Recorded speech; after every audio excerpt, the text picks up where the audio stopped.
আমাদের মধ্যে অনেক লোকই এটা জানে যে ভগবান শ্রীকৃষ্ণ সর্বপ্রথম অর্জুনকে কুরুক্ষেত্রের রণাঙ্গনে শ্রীমদ্ ভগবদ্গীতার জ্ঞান দান করেছিলেন। কিন্তু না, ভগবান শ্রীকৃষ্ণ এই শ্রীমদ্ ভগবদ্গীতার জ্ঞান তিনি তো অনেক আগেই দান করে দিয়েছিলেন। গুরু পরম্পরা ক্রমে সেটা চলে আসছিল, কিন্তু একসময় সেটা ভেঙে যায়।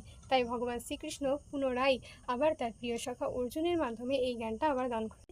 আর শ্রীমদ্ ভগবদ্গীতাতে এটা স্পষ্টভাবে বলা রয়েছে যে ভগবান শ্রীকৃষ্ণ কাকে প্রথম এই জ্ঞানটা দান করেছিল। এবং এখানে ভগবান অর্জুনকে বলছেন যে এই যোগ ভগবদ্গীতা প্রথমে তিনি সূর্যদেবকে বলেন, সূর্যদেব তা বলেন মনুকে, মনু ইক্ষ্বাকুকে, এবং এভাবে গুরু পরম্পরাক্রমে গুরুদেব থেকে শিষ্যতে এই জ্ঞান ধারাবাহিকভাবে প্রভাবিত হয়ে আসছিল।